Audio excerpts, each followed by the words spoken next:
Mayroong isang tao na sobrang gusto mo. Paulit-ulit mong chinecheck ang phone mo. Umaasa na may mensahe mula sa kanya. Pinapanood mo ang bawat kilos niya sa social media. Ginagawa mo ang lahat para mapansin ka, pero parang wala lang sa kanya. Nakakapagod, hindi ba?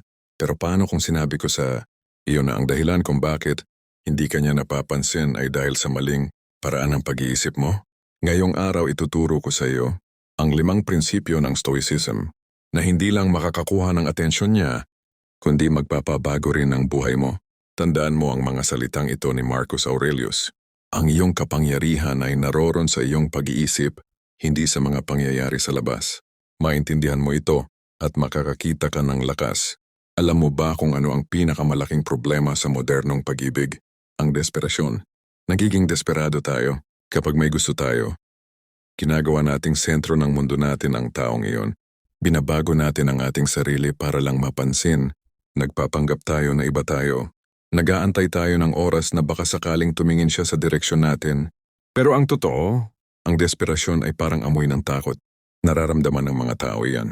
At sa totoo lang, hindi ka nila mapapansin dahil doon, mas lalo ka nilang iiwasan. Tingnan mo ang karamihan sa atin. Nag-double time sa pag-like ng mga posts niya. Palaging available kahit busy tayo. Nagpapa-cute, nagpapa-mysterious. Gumagawa ng drama para lang bigyan tayo ng pansin. Pero ano ang nangyayari? Wala. Lumilipas ang mga araw, linggo, buwan at nasa parehong lugar ka pa rin. Nag-aantay, umaasa, nasasaktan. Ang mas masakit pa dito, habang abala ka sa paghabol sa atensyon niya, nawawala ka sa sarili mo. Nakakalimutan mo na ang mga pangarap mo. Nakakalimutan mo ang halaga mo. Nagiging version ka ng sarili mo na hindi mo kilala. At higit sa lahat, version na hindi mo gusto. At alam mo ba kung ano ang pinaka-ironic dito? Ang sobrang paghahabol mo ang siyang nagtutulak sa kanya palayo sa iyo. Tingnan natin ang sikolohiya nito. Kapag masyadong available ka, nawawala ang hamon. Kapag sobrang obvious ang gusto mo, nawawala ang misteryo. Kapag lahat ng oras mo ay para sa kanya, nawawala ang respeto. Bakit?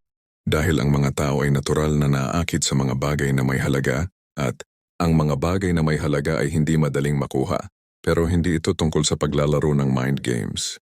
Hindi ito tungkol sa pagmanipula o pagiging plastic. Mas malalim pa rito. Ito ay tungkol sa isang katotohanan na natuklasan ng mga Stoic milyon-milyong taon na ang nakalipas. Ang tanging bagay na kontrolado mo ay ang iyong sarili, ang iyong pag-iisip, ang iyong aksyon, ang iyong karakter. Si Epictetus, isa sa mga pinakadakilang Stoic philosopher, ay nagsabi, may mga bagay na nasa kontrol natin at may mga bagay na hindi. Ang kaguluhan ay nangyayari kapag pinaghalo natin ang dalawang ito, at iyon ang eksaktong ginagawa mo ngayon. Sinusubukan mong kontrolin ang nararamdaman niya. Sinusubukan mong pilitin ang atensyon niya, pero hindi mo ito makokontrol. Hindi mo kailanman makokontrol. At ang patuloy mong pagsubok ay ang dahilan kung bakit ka nahihirapan. Kaya nga ngayong araw tama na ang paghihirap. Tama na ang pag-aantay. Oras na para matutunan ang tamang paraan, ang Stoic na paraan. Ito ang mga dapat mong gawin. Una, bumalik sa iyong sarili. Ang unang aral ng Stoicism ay simple pero malalim. Magsimula sa loob, hindi sa labas. Si Marcus Aurelius, emperor ng Rome at isa sa pinakamalakas na tao sa kasaysayan, ay nagsulat sa kanyang journal. Bumalik sa iyong sarili mula sa iyong paglalakbay sa labas. Kahit emperador siya, naintindihan niya na ang tunay na kapangyarihan ay nanggagaling sa loob. Kaya ano ang ibig sabihin nito para sa iyo? Tigilan mo muna ang pag-focus sa kanya. Tigilan mo ang pag-check ng phone mo bawat 5 minuto. Tigilan mo ang pag-stalk sa social media niya. Imbes na yon, bumalik ka sa mga bagay na importante sa iyo dati. Ano ang mga pangarap mo bago mo siya nakilala? Ano ang mga bagay na nagpapasaya sa iyo nang walang kapalit? Bumalik ka sa gym. Bumalik ka sa pag-aaral. Bumalik ka sa mga libro na gustong-gusto mong basahin. Bumalik ka sa mga kaibigan mo na nakalimutan mo na dahil abala ka sa kanya. Hindi ito pagtakas. Ito ay pagbabalik sa iyong tunay na sarili. At alam mo ba kung ano ang magic dito? Kapag ginawa mo ito, kapag nag-focus ka ulit sa sarili mo, may mangyayari. Makikita niya. Dahil ang mga taong may direksyon sa buhay, ang mga taong may purpose, ang mga taong masaya kahit mag-isa, ito ang mga taong hindi mo maiwawanan ng pansin. Pangalawa, tanggapin ang kawalan ng kontrol. Ito ang pinaka-difficult na parte. Pero ito rin ang pinaka-liberating. Ang Stoics ay nagturo ng isang konsepto na tinatawag nilang dichotomy of control. Simple lang ito. May mga bagay na kontrolado mo at may mga bagay na hindi. Ang sekreto ng kapayapaan, tanggapin mo kung ano ang hindi mo kontrolado. Hindi mo kontrolado kung magugustuhan ka niya. Hindi mo kontrolado kung papansinin ka niya. Hindi mo kontrolado kung ibabalik niya ang nararamdaman mo. At alam mo ba? Ayos lang iyon. Sinabi ni Epictetus, huwag hilingin na ang mga pangyayari ay mangyari ayon sa gusto mo, kundi gusto mo na ang mga pangyayari ay mangyari ayon sa kung paano sila nangyayari at magiging mapayapa ang iyong buhay. Kaya tigilan mo na ang pag-worry kung paano ka niya titingnan. Tigilan mo na ang pag-analyze ng bawat salita niya, bawat emoji, bawat reaksyon. Imbes na iyon, tanungin mo ang sarili mo. Ano ang kaya kong kontrolin ngayon? At iyon lang ang gawing focus mo. Kontrolado mo kung paano ka kikilos. Kontrolado mo kung paano ka magsasalita. Kontrolado mo kung anong klaseng tao ka magiging sa harap niya. At iyon lang ang importante. Pangatlo, maging interesante hindi interesado. Ito ang counterintuitive na parte. Pero pakinggan mo. Ang problema sa karamihan sa atin kapag may gusto tayo, nagiging one-dimensional tayo. Ang buhay natin ay umiikot na lang sa isang tao. Walang ibang topic, walang ibang interest, walang ibang mundo. At kung ganun ka, bakit kanya mapapansin? Pareho ka lang sa daan-daang iba na naghahabol sa kanya. Ang Stoics ay nagturo ng self-mastery, hindi dahil gusto nilang maging perpekto, kundi dahil alam nilang ang taong may maraming dimensyon, may mga interes, may mga skill, may mga pangarap. Ito ang taong kahit sino ay gustong makasama. Kaya imbes na maging taong puro, kumusta ka? At nag-lunch ka na? At miss na kita, maging taong may kwentong ibabahagi. Matuto ng bagong skill. Basahin ang mga libro na hindi mo pa nababasa. Puntahan ang mga lugar na hindi mo pa napupuntahan. Gumawa ng mga bagay na hindi mo pa nagagawa. At kapag nag-usap kayo, huwag mo siyang birilin ng tanong tungkol sa kanya. Imbes na iyon, ikwento mo ang mga bagay na ginagawa mo, ang mga bagay na natutunan mo. Hindi para magyabang, kundi dahil natural na naaakit ang mga tao sa mga taong may buhay, sa mga taong hindi umiikot ang mundo sa kanila. Pang-apat, praktisahin ang amor fati, ang pag-ibig sa kapalaran. Ito ang isa sa pinaka-powerful na konsepto ng Stoicism. Sinabi ni Nietzsche na lubhang na-impluwensyahan ng Stoicism.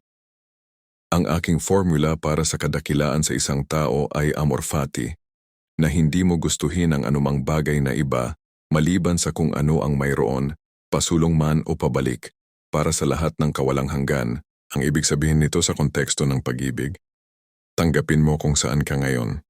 Kung hindi ka niya gusto ngayon, tanggapin mo yon. Kung hindi ka niya napapansin, tanggapin mo yon. Hindi dahil sumusuko ka, kundi dahil nauunawaan mo na ang bawat rejection, ang bawat pagkakamali, ang bawat pagdurusa ay nagtuturuan sa iyo ng leksyon. Baka hindi ka niya gusto dahil hindi kayo compatible. Salamat doon, dahil mas maaga mo nalaman. Baka hindi ka niya napansin, dahil may mas importante siyang pinagdadaanan. Salamat doon, dahil natutunan mong hindi ikaw ang sentro ng mundo. Baka ang lahat ng ito ay nangyayari dahil may mas maganda pang naghihintay sa iyo. Kapag nag-practice ka ng amor fati, nawawala ang bitterness. Nawawala ang sama ng loob. Nawawala ang desperasyon. At ang natitira, ang isang taong bukas pa rin, positibo pa rin, handa pa rin. At iyon ang klaseng taong hindi mo malilimutan. Panglima, pahalagahan ang iyong sarili. Ito ang pinaka-importante sa lahat. At ito ang dahilan kung bakit gumagana ang lahat ng una hanggang pang-apat. Si Seneca ay nagsabi, ilagay mo ang iyong halaga sa tamang lugar. Ang problema sa karamihan sa atin, inilalagay natin ang halaga natin sa kamay ng ibang tao. Nagiging dependent tayo sa kanilang opinyon, sa kanilang atensyon, sa kanilang pagmamahal. At kapag ganoon, hindi ka lang nagiging mahina, nawawala ka rin. Pero ang totoo, ikaw mismo ang may pinakamataas na halaga sa buhay mo. Hindi ang opinyon niya, hindi ang gusto niya, kundi ang respeto mo sa sarili mo. Kaya tanungin mo ang sarili mo. Kung hindi ka niya pipiliin mo ba ang sarili mo? Kung hindi ka niya mamahalin, Mamahalin mo ba ang sarili mo? Kung hindi kanya papansinin mo ba kung gaano ka kahalaga bilang isang tao? Kapag alam mo na ang sagot sa mga tanong na iyan ay, oo. Kapag alam mong may halaga ka kahit walang validation mula sa kanya, doon ka nagiging irresistible. Hindi dahil nagpretend ka, kundi dahil totoo ka. At ang katotohanan, higit sa lahat, ay ang pinaka-attractive na bagay sa mundo. Kaya nga mga kaibigan, ito ang hamon ko sa inyo ngayong araw. Sa loob ng isang linggo, subukan ang 5 prinsipyong ito. Bumalik sa sarili mo. Tanggapin ang kawalan ng kontrol. Maging interesante. Mahalin ang iyong kapalaran. Pahalagahan ang iyong sarili. At pagkatapos ng isang linggo, tignan mo kung ano ang mangyayari. Hindi ko ipapangako na magugustuhan ka niya. Hindi ko ipapangako na mapapansin ka niya. Pero alam ko, sa kalaliman ng puso ko, na magiging mas malakas ka. Magiging mas masaya ka. Magiging mas tunay ka. At iyon ang tunay na tagumpay. Hindi ang makuha ang atensyon niya, kundi ang mahanap ang iyong sarili sa proseso. Sinabi ni Marcus Aurelius sa kanyang huling mga araw, ang buhay ay opinyon. Ang opinyon mo tungkol sa sarili mo ang siyang bubuo ng iyong mundo. Kaya piliin mo ngayon, magiging desperado ka ba o magiging stoic ka? Kung gusto mo pa ng mas maraming stoic wisdom na magpapabago ng buhay mo, mag-subscribe sa channel na ito. I-like ang video. At sa comment section sabihin mo sa akin, aling prinsipyo ang pinakatumama sa iyo. Tandaan, ang pinakamahusay na paraan para makuha ang atensyon niya ay ang huwag itong gawin bilang layunin mo. Gawin mo ang sarili mo bilang layunin mo. At lahat ng iba, lahat ng maganda, ay susunod na lang. Hanggang sa susunod na video. Maraming salamat sa panunood.